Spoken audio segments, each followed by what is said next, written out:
Spirit's about to lay it out on Cop Jim. I know I keep saying this and then I keep bumping the information to the next video and the next video. Hang in there. I'm an amateur. I'm old. I'm nervous. And this is not easy because the information is a little stressful.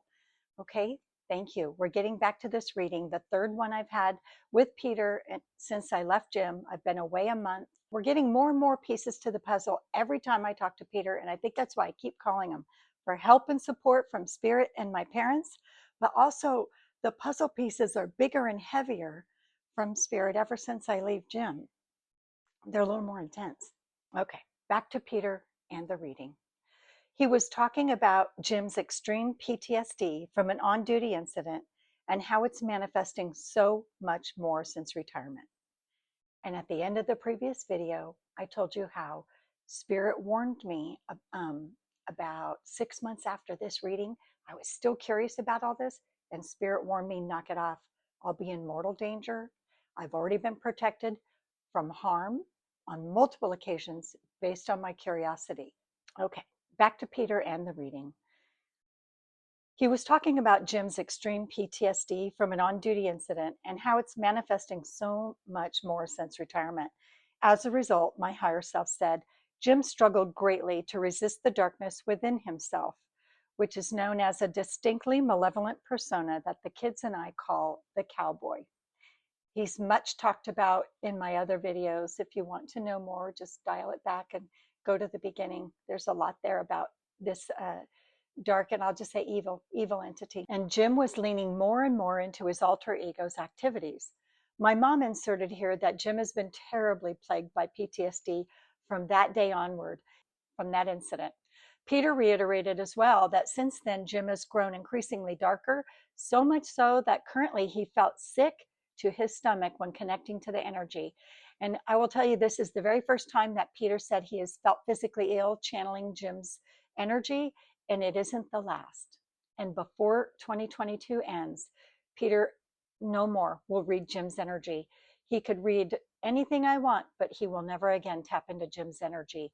My higher self further rocked my world by saying that Jim also lied about the dates of retiring and starting work at his post-retirement job.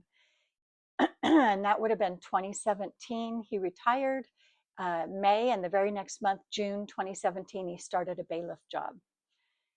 Jim derived an enormous amount of pleasure from deceiving me. And the bigger the charade, the better the high for him.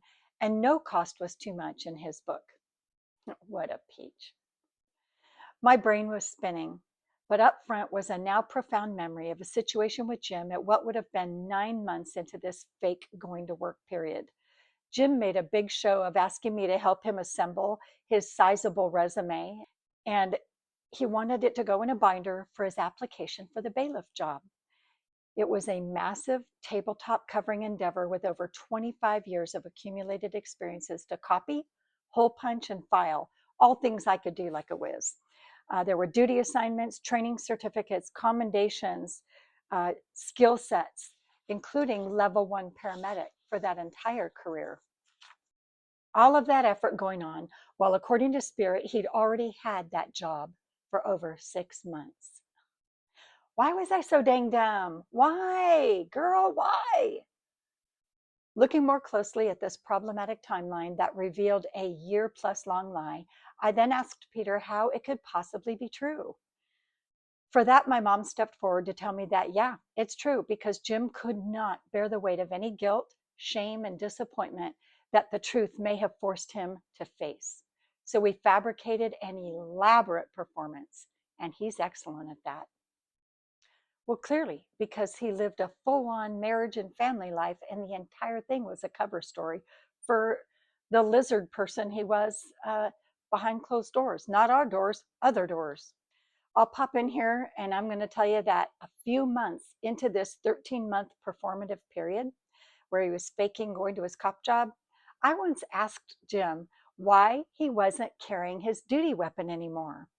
In his Merce, I picked it up to move it. I was vacuuming, and I'm sorry, but that 10 millimeter Smith & Wesson was heavy.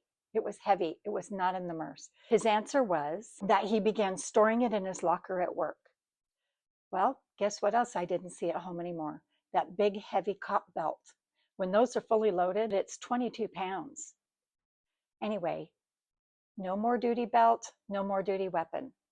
He said he was storing them in his locker at work. Well, that gave me pause because I knew that was against policy. You cannot store the firearms at work. And he'd never done it before either. So anyway, it was a flag. I wouldn't say red because I didn't pay close enough attention. I guess maybe it spooked me because I immediately filed that away somewhere down deep. Like I had done so many things before that time.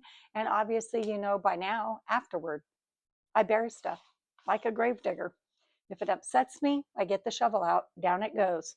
I'm Sarah Wilder, and this is Surviving the Man I Married.